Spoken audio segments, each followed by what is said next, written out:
Hello, good afternoon to all of you. Welcome at our Lydian and Joint ACC webinar on the impact of ESG rules and obligations on directors' liability. Real concern or much ado about nothing. My name is Jo Willems and I will, together with my colleague Nick van Heer and Bruno Jean-Etienne from ACC, host this webinar. Before we start, some practical information that I want to share with you. The presentation that you can see now on your screen, you can also download it on the right-hand side under the map handouts. During the webinar, we will also ask a couple of poll questions for the interactivity. There will be 3 poll questions. If you answer these questions, you will also receive a valid certificate from us and from GoToWebinar. The certificate that you receive for us is important also for the legal counsels based in Belgium to get some points from EBA. And also, of course, it's a possibility to ask some questions during using the chat function. You can ask these questions during or after the webinar as you like, and you will also get an answer after the webinar if there's still some time. But in any event, we will send all of you personal email in order to answer all the questions that you have about the topic.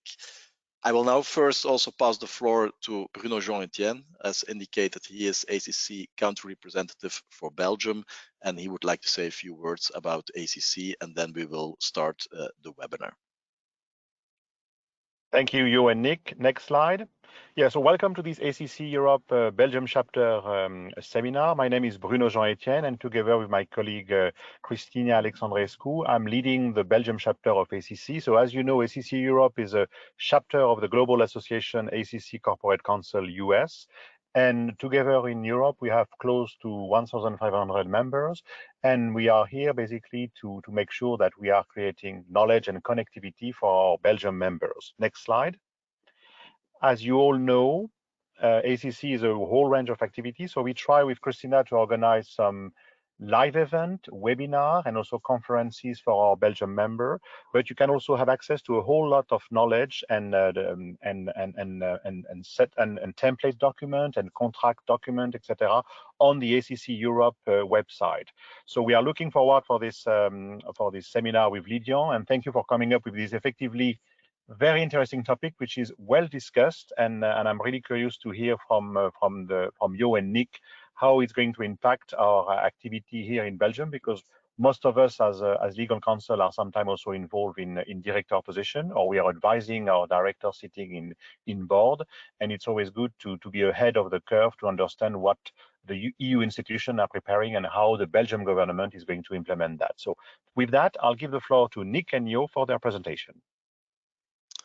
Okay, thank you, Bruno. So now we will definitely start with the webinar, and to start off of the topics that we want to discuss today with you, we'll start off with a quick introduction to set the scene, and then we will dive into the legal framework at the EU and Belgian level. And there has been a whirlwind of ESG related legislation in the EU in the recent years, so we won't dive in any single regulation or legislation or directive on this topic, but there will be a capita selecta. Then thirdly, we will take a closer look at some of the duties imposed by recently adopted or to be adopted EU law on directors with respect to ESG. And then, of course, what's important for today, the webinar, is to consider if and to what extent there are potential risks of liability of directors because of these recently imposed or to be imposed directors' duties. And then, of course, at the end of the webinar, there will be some concluding remarks and key takeaways that we want to share with you based on this webinar. So to start, before we start, there will be the first poll question, and this is to really see whether you have any experience or the existing knowledge with regard to ESG and its obligations, and therefore the question is quite straightforward. Are you familiar with ESG and its obligations?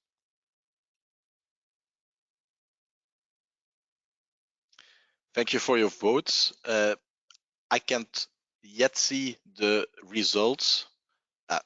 No, I see the results. 46% of you is not familiar with ESG and its obligations, and 54% is familiar. So we will first start with an introduction about ESG, a short introduction. Of course, the topic is about directors' liabilities and potential risk, but I think it's important to start with the introduction and to set the scene what we understand about under ESG and what does it mean.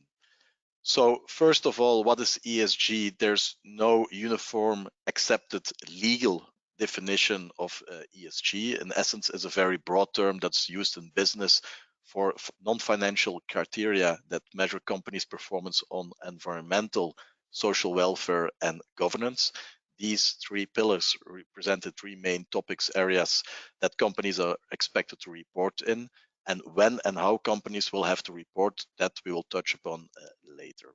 So ESG has three letters. The environmental, the letter E stands for environmental, but not just that. It's an umbrella term for everything related to the environment and relates to, for instance, climate change, mitigation and adaptation, the sustainable use and protection of water and marine resources, the transition into a circular economy, pollution prevention and control, and the protection and restoration of biodiversity and ecosystems.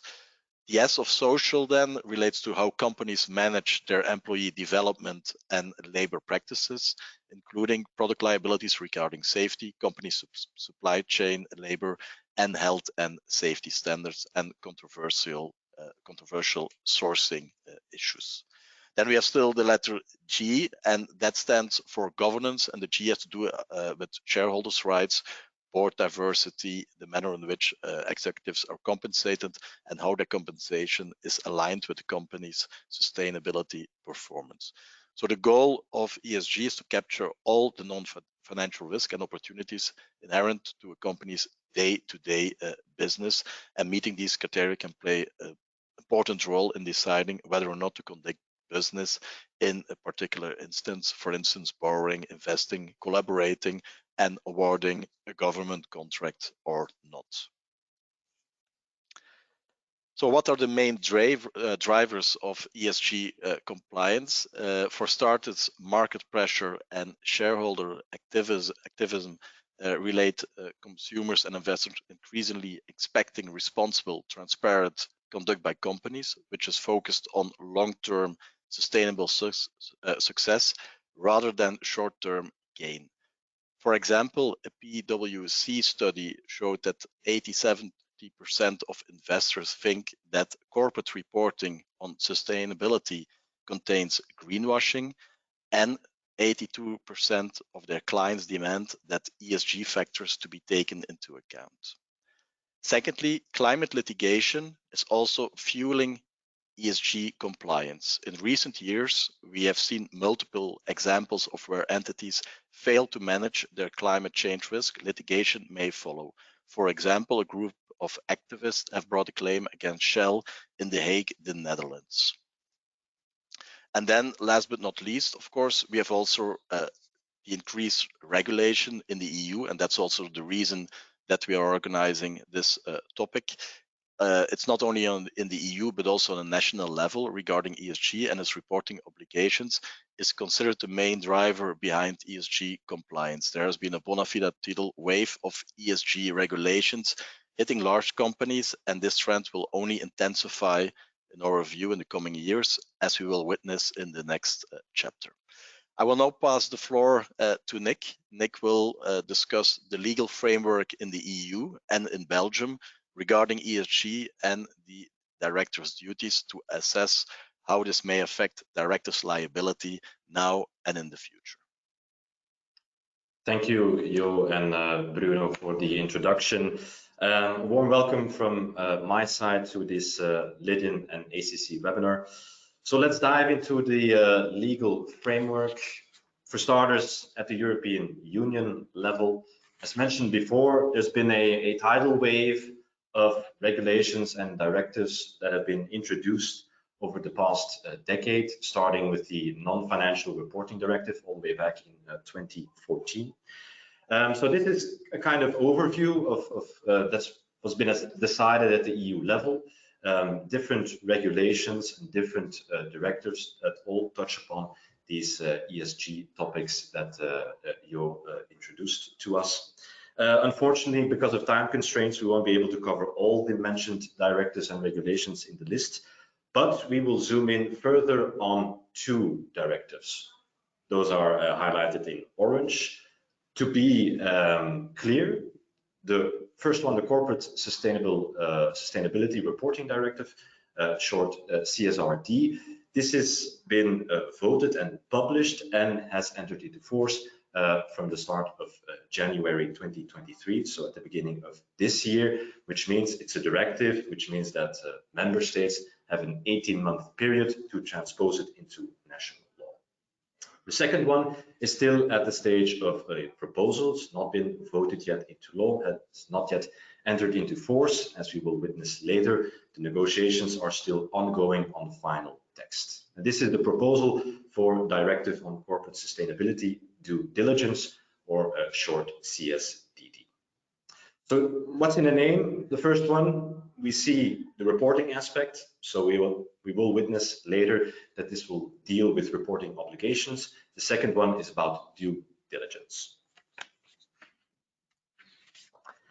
Now, if we look at the scope of application, the first one, the CSRD, which touches on the reporting obligations, we have categorized everything or put everything into a table with respect to scope of applications. The reporting obligations, and more specifically the start date, we will delve deeper into the exact reporting obligations later in the slide. But just here for the scope of application, when will these obligations apply? This very much depends on the type of company or undertaking in the EU or not in the EU, which has to satisfy certain criteria. So the first one is the large EU public interest entities. These criteria touch upon large EU undertakings and public interest with more than 500 employees. There, the reporting obligations, as mentioned, as we will see later on, they are due from 2025, and that touch upon the financial year starting or after the 1st of January 2024. So in 2 years' time, for these first category of companies, the reporting obligations will come into force. Then we have the second group. These are the large EU undertakings and the EU parent undertakings of large groups, but that are not part of the first group. And there, in order to fall under the scope or to be in scope, at least 2 of the following criteria have to be met. There needs to be a balance sheet total of at least 20 million euros, a net turnover of at least 40 million euros, or an average of 250 employees during the financial year.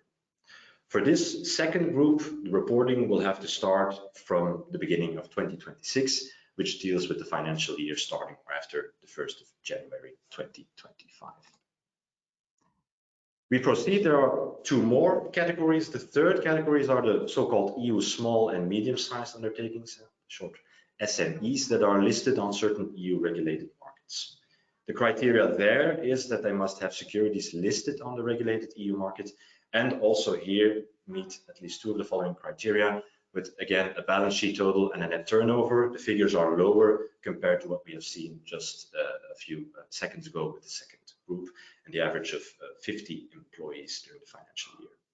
Here the date of implementation is 1 year further than the second group. It starts from 2027, which touches upon the financial year starting after the 1st of January 2026. Although very important, for in-scope SMEs, there is a possibility to opt out until 2028. And then last but not least, the CSRD does not only aim at EU companies, but it also aims at non-EU companies, more specifically non-EU parent undertakings, which have an EU-established large subsidiary or listed SME subsidiary, or have a large EU branch. And there the criteria are the following: a net turnover of at least 150 million euros, 1 subsidiary branch or more in the EU, and a subsidiary that meets also the criteria for the categories 2 and 3, which we saw before, and for the branch, a turnover of more than 40 million euros. Here, the reporting is due from 2029, so this is 6 years in the future for the financial years starting after the 1st of January 2028. So this is about the CSRD, very important. The time when the obligations need to be met, the reporting obligations, depends thus on the size of the company and to meet certain criteria. Now, if you look at the CSDD, as mentioned before, it's very clear, it's still at the stage of a proposal, it's not yet entered into force, but based on the text, the scope of application is as follows. As is the same with the CSRD, the companies are in scope if they meet certain criteria based on the number of employees and the net worldwide turnover, which relate to EU companies, or the net turnover generated in the EU for the non-EU companies. More specifically, we have listed it in more detail there. EU companies, there's a distinction between Group 1 and Group 2 with the different thresholds mentioned there. And then for the non-EU companies, the same. There's a first group and a second group with different thresholds based on turnover. But as I mentioned, still at the stage of a proposal, and the text or the scope of application we just saw, this was the initial Commission proposal, but the Council had something to say about it, and they want to actually narrow down the scope and want also a larger transitional period. For starters, they only want to aim at the very large companies with more than 1,000 employees. They want to raise the global net turnover level of 300 million euros, or for non-companies in the EU, 300 million euros turnover in the EU. And also they want to delay the transitional period. So for Group 1, they want to have a transitional period of 4 years, and for the Group 2 is 5 years. And only, very importantly, they only want companies in scope if they meet the criteria to 2 consecutive financial years. That way they are trying to narrow it down, the scope. So that's still up for debates. It will be interesting to see how the latest developments will unfold there, and we'll be sure to keep you posted via our website on this development.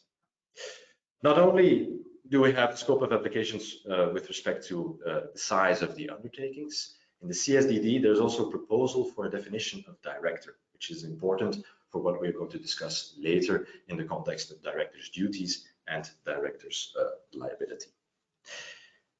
The definition is mentioned on the slide, and it actually refers to 3 categories. The first one being that it aims at members of the administrative, management, or supervisory bodies. In case they are not members of those bodies, then it also extends to the CEO. And if that function does not exist within the company, then it falls upon the deputy chief CEO. But also there is a kind of residual category, the third point listed as all other persons who perform functions similar to those performed under points 1 or 2. So fairly broad. What that will mean for the director's duties and the director's liability, we will touch upon later in this.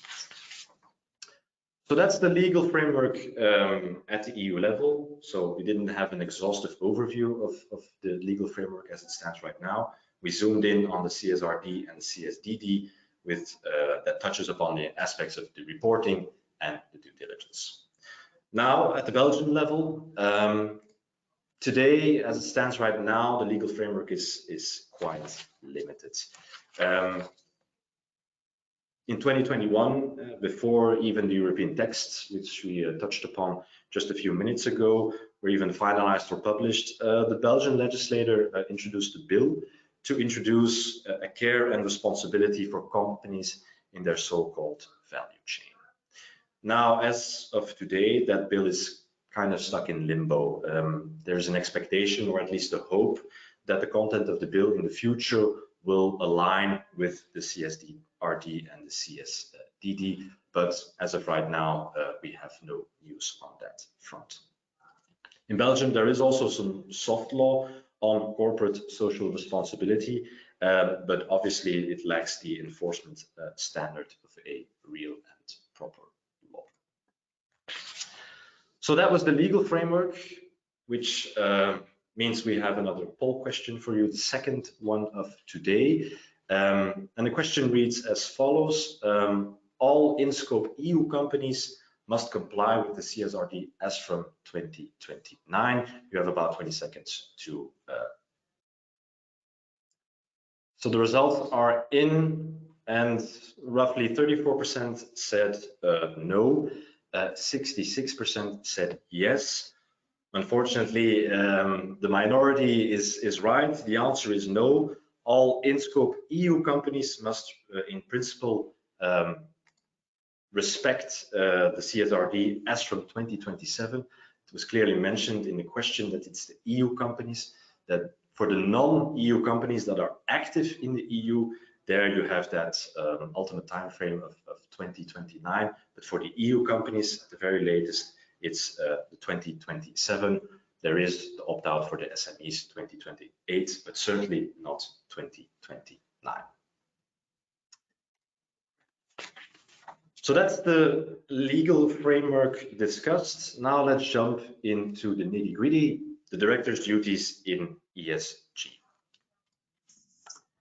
We have made a capita selecta here as well. It's not an exhaustive overview. That would give us about 2 or 3 hours to cover this webinar, which unfortunately we don't have the time for. But basically there are 2 categories, as we have touched upon at the beginning. There is the duty to report, which is mentioned in the CSRD and is also touched upon in the ESRS, which are actually the reporting standards, the way in which companies will have to report on ESG. And on the other hand, there is the duty to act. It implies actually a call for action for directors to integrate sustainability into their strategy and governance, which is mentioned in the CSDD, which we'll delve into later. But for starters, the duty to report, very important. The first obligation is obviously to do the reporting itself. Reporting is a necessary tool understood for directors to provide transparency on ESG related matters to the relevant internal and external stakeholders. An important role in that CSRD compliance is obviously played by the company's directors and supervisory bodies. Why is that?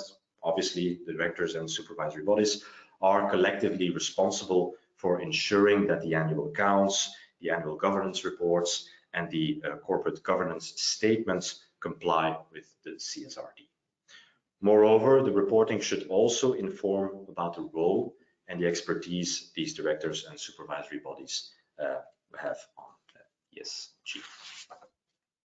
A high-level overview of these reporting obligations is laid down in Article 19A of the CSRD, which means that in-scope companies will have to report on any information which is necessary to understand the company's impact on sustainability matters and how these sustainability matters affect the company's position. The information must contain, in particular, which is mentioned on the slide, description about the business model and strategy, time-bound targets the company has set, the role of the company's administrative management and supervisory bodies and their expertise, but also a description of the policies that will have to be undertaken in relation to sustainability matters, information about the existence of incentive schemes linked to sustainability matters, which are offered to members of administrative management and supervisory bodies, a description of the due diligence process, very important. Due diligence is also mentioned here, but we'll see in more detail later. And as due diligence process is implemented with regard to those sustainability matters, most famously looking at the main adverse impacts that are connected with the company and its entire value chain, try to map those and understand those, but also reporting information on actions taken to prevent, mitigate, remediate, and bring to an end those adverse impacts. And then last but not least, also a description of principal sustainability risks and what are the risks on the front of sustainability, how the company depends on them, and how it manages them. That is the what needs to be reported. Then Article 29B CSRD states on how must be reported. These are the so-called sustainability reporting standards. And the European Commission will help the in-scope companies. It will, over the course of the next coming years, adopt some delegated acts to supplement this CSRD and provide for some concrete sustainability reporting standards. These standards are meant to specify in detail which information companies are to report and the way in which the information is to be presented. Depending upon the subject matter of the standard in questions, these standards will set out the information that needs to be disclosed in relation to specific environmental factors, the social and human rights factors, and the governance factors as mentioned before. There's been a first draft released of these sustainability reporting standards by the EFRAG back in November 2022, and based on those drafts, they give guidance on the topical disclosures that we just discussed before. So that's dealing with the reporting. Now let's look at the duty to act, which means that companies must bona fide undertake action to make sure that they have a view on sustainability, that the things they have reported on, that they actually undertake some action with regards to those aspects reported on. The duty of act, first of all, relates to obviously the corporate strategy, as it becomes clear from the reporting requirements. In order to create sustainable value next to the shareholder value, directors should integrate sustainability into their corporate strategy and its operations, which means that sustainability will have to be on the board's agenda. What is the expertise and the mindset of the board regarding sustainability? Are the sustainability the KPIs the right ones? The directors will need to reflect on those issues because they need to report on them as well. Also, there needs to be a definition of an appropriate corporate purpose that not only covers the shareholder value, but also the value on the different E, S, and G. It is aimed at prioritizing a long-term gain over short-termism, short-term gains. Since the G in this ESG stands for governance, the call for action also relates to the corporate governance structure. As discussed under the standards, the boards need to organize a clear delegations of roles and responsibilities within the company regarding information flow and compliance in order to make sure that the right people manage sustainability in the right way. They need to establish a proper risk management and internal controls. They need to educate the staff, and they also need to enhance the cooperation between the collectively responsibility of the administration and the board of directors. There needs to be some kind of information and communication flow there. But also, companies will need to make sure that there is sufficient involvement of share and stakeholders, both external and internal. So as mentioned, the CSRD introduced that reporting obligation. The CSDD creates a concrete due diligence obligations. And the obligations are mentioned under the slide. It's from Articles 4 until Articles 11 of the CSDD. And in-scope companies basically will have to prevent, end, or mitigate as much as possible any adverse effects on human rights, on the environment of their own activities, those of their subsidiaries, as well as those of their established business partners throughout the value chain. In particular, directors will be under an obligation to conduct human rights and environmental due diligence by carrying out specific actions. They need to integrate due diligence into their corporate policies and ensuring compliance of that policy. They need to take appropriate measures to identify actual or potential adverse impacts in the value chain. They need to also to prevent and mitigate potential adverse impacts, as we have touched upon previously, but also bring an end to those actual adverse impacts. But they must also establish and maintain a complaints procedure for affected persons, trade unions, civil society organizations. They need to have that input there. But they also need to monitor the effectiveness of their due diligence policy. It's not enough to have the due diligence policies, you need to effectively monitor and measure its efficacy. And also there needs to be some public communication on due diligence. This is especially important for those companies that are not in scope under the CSRD, because we have seen that the scope of applications of the CSRD and the CSDD is not entirely the same. So that means that the companies that might fall under the CSDD in the future, but not under the CSRD, will still need to have some public communication on their due diligence performed. So those are the director's duties. It's a lot to unpack there, a lot to unfold.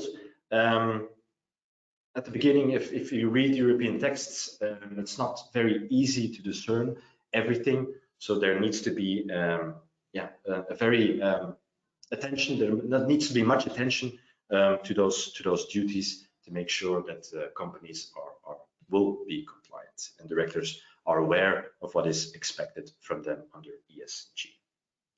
Now the fourth section, and this is the main reason why we conducted this webinar today, the fourth section is to examine whether and to what extent the duties we touched upon just a moment ago may pose a potential risk of liability for the companies that are in scope under the CSDD and CSRD.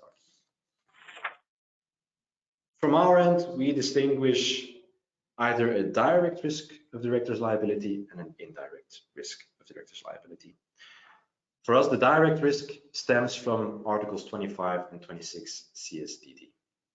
We'll take a closer look at them in just a moment, but I can already mention there's going to be a catch. Then the second one is the indirect risk of director's liability, which may stem from Article 22 CSDD. The third and final point, we should also place an emphasis on the possible interaction with the Belgian national law on director's liability. And I'm already going to give a kind of spoiler alert. There will be, or there will remain, an important role for national law on director's liability to assess whether directors may be held liable with respect to their ESG obligations. National law will remain relevant, very much. Okay, so let's dive in.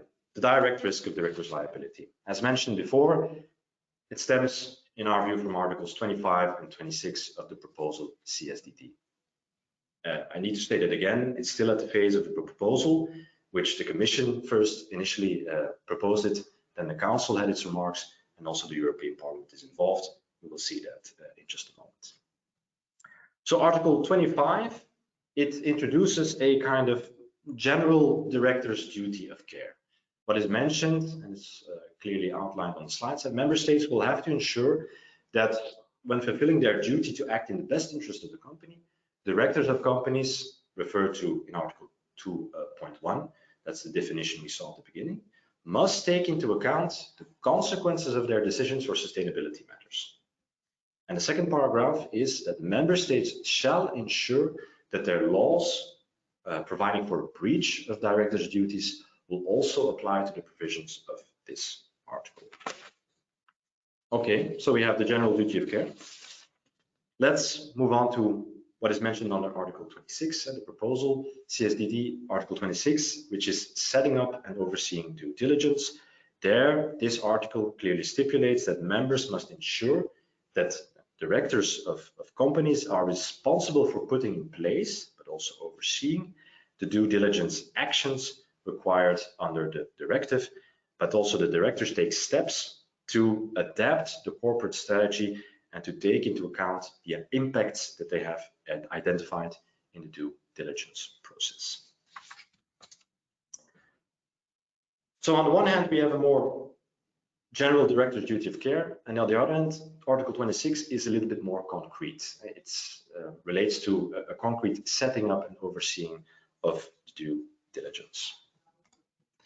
Now, it's important to mention the scope of application of Articles 25 and 26, because basically they will be applicable to directors of EU incorporated companies that fall within the scope of the directors. But as we've seen before, several of the CSDD provisions related to due diligence are also applicable to companies outside of the EU, but with activities in the EU. This is not the case for the general duty of care envisioned by Article 25. This article will only apply to directors or boards of EU incorporated companies that fall within the scope of the directive. This is a very important thing to mention at the beginning.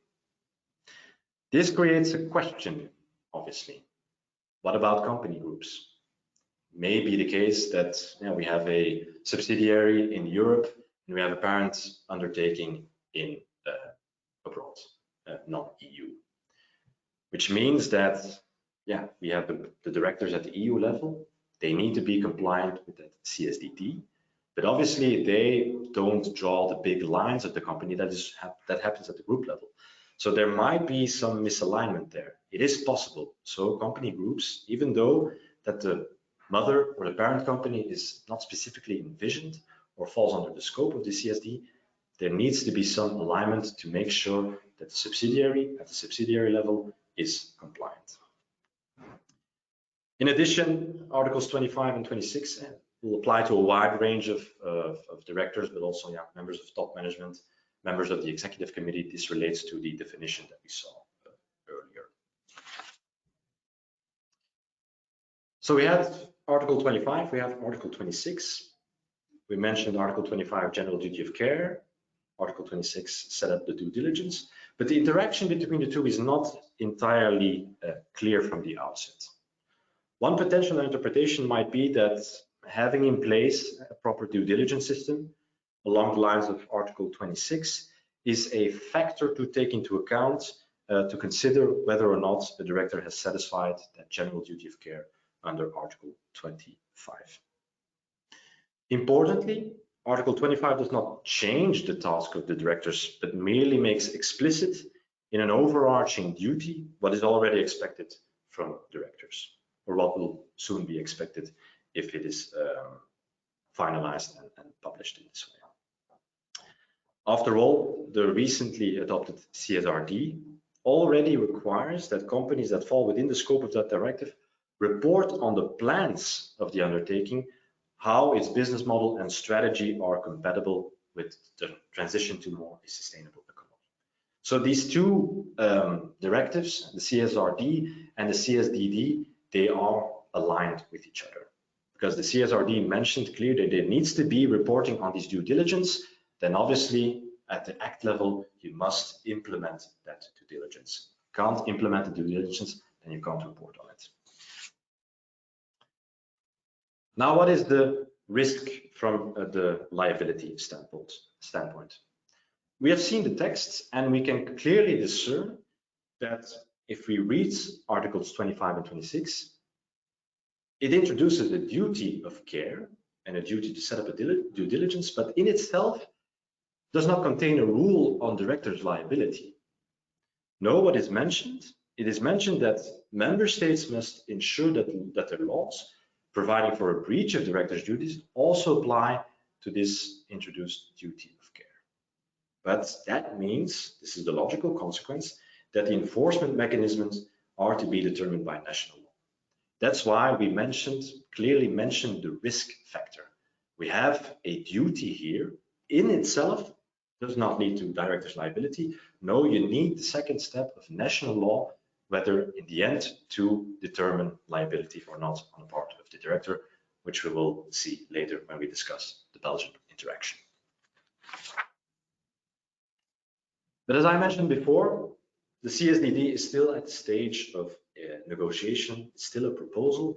And what happened, the initial text which we saw, which came from the Commission, it received some stark criticism. There was a report by the Regulatory Scrutiny Board, which basically stated that it was entirely unnecessary in a directive on due diligence obligations to have these articles. And the Council went so far as to state, we want these provisions to be deleted. And they were very clear in what they mentioned. For them, it was an inappropriate interference with national provision regarding director's duty of care and potentially undermining director's duty to act in the best interest of the company. It is a fairly weird statement because they don't favor Articles 25 and 26 in the CSDD, but as I mentioned before, there is that relationship with the CSRD, and the CSRD clearly mentions a requirement to report on due diligence processes. So in the CSRD, it wasn't a problem, but in the CSDD, it apparently is. So now it's at the stage of the European Parliament. The position there at this moment is unknown. There have been several committees that have advised to maintain the provisions of Articles 25 and 26. Bottom line, it is uncertain at this point whether the articles will ever see the light of day. We need to maintain and watch what the European Parliament will have to say on it. Then there's the indirect risk of directors' liability.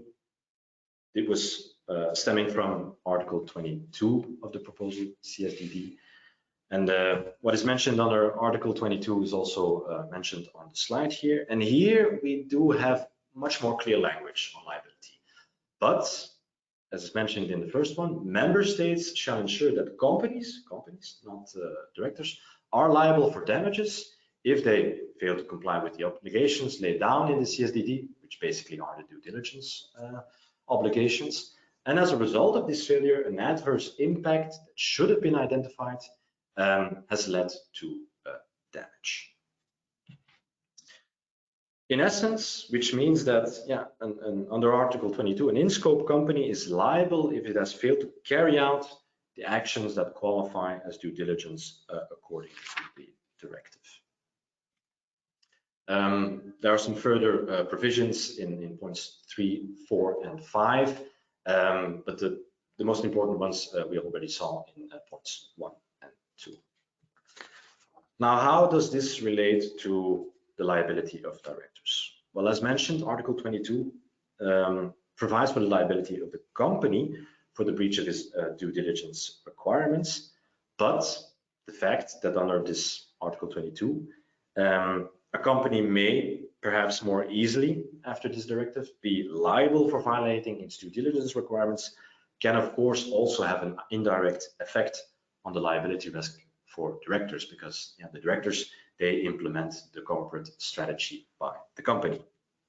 But we have to state clear that the liability of the company under Article 22 does not directly lead to the liability of the director. It is an indirect link because, again, here, national law will have to come into play and assess how, under Article 22, in the future, the liability of directors may be withheld. So those were the direct risk, the indirect risk. Now, let's take a look into the future. What could be the possible interaction with Belgian law on directors' liability? This is a future exercise because, as mentioned, it's still at the stage of proposal and the final text have not yet been published. But as a means of a thought experiment, let's dive in and assess.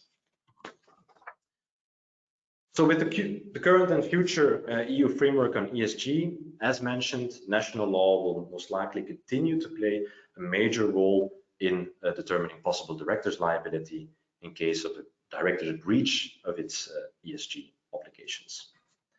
But as mentioned, the director can only be held liable. That will have to be assessed under the national law of director's liability. There's clearly been, based on the text we have seen, the intention of the EU legislator that with respect to ESG, that liability tests for the directors will need to be carried out at the local level, at the member state level. This is also in part because of the rules on directors' liability differ across the EU member states, and the harmonization of those rules does not really fall within the scope of these ESG-related directives and companies. That's not really the aim here.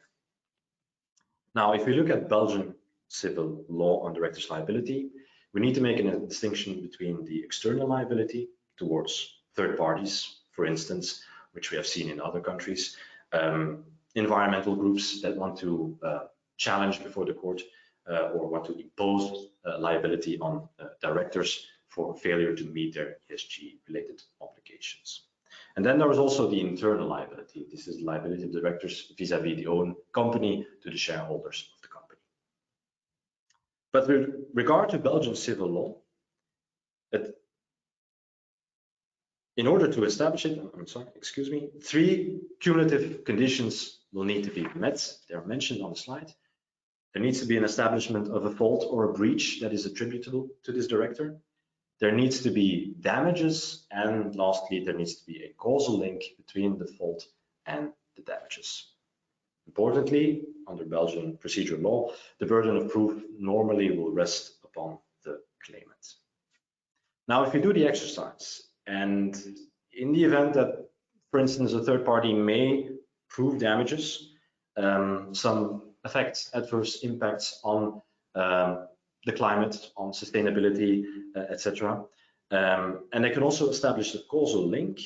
The hurdle in the end to establishing liability on the part of the directors will remain quite high because of that fault aspect and how it has to be determined. Because more specifically under Belgian law, when there is a certain policy discretion for the director, the court will only be able to conduct a marginal review. Now, what is understood by this marginal review is that the court can only establish a breach on the part of a director if its conduct is manifestly outside of the range within which normally prudent and diligent directors placed in the same set of circumstances would operate. Importantly, even if we have a specific legal obligation, that does not immediately preclude the existence of a policy discretion. Only when the law prescribes a very specific conduct in which there is no room for that policy discretion, then the courts are not bound by this marginal review. They can just cross-reference the director's conduct with the specific obligation with no room for the policy discretion. Okay, now with relation to the ESG obligations we have seen, the duty to report and the duty to act. How does this relate? Well, it's safe to say that, especially with regard to the duty to act, to take sustainability into account in the operations of the company, there is such a considerable room for policy discretion. The duty to act simply states that directors must take into account, for instance, sustainability matters, but the how, the manner in which it's conducted, there remains a policy discretion for the directors. Therefore, in order to establish a failure to meet its duty to act under the ESG, the court will only be able to perform such a marginal review. But the greater the area is, the more difficult it will be to establish that liability, to establish that fault on the part of the directors.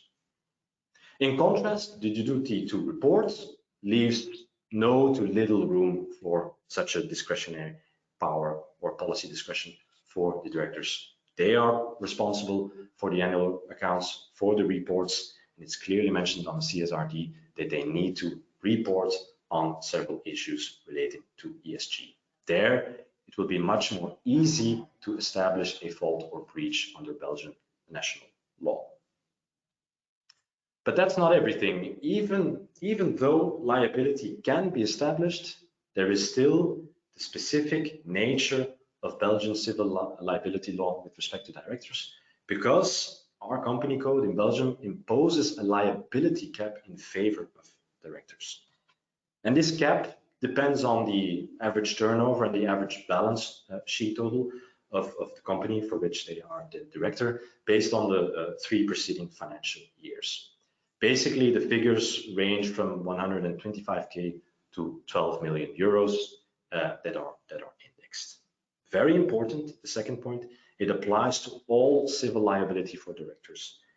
That means irrespective if it's the internal liability or the external liability towards third party, the contractual or the extra contractual nature, the maximum amount will apply to all liable persons together, regardless of the nature of liability.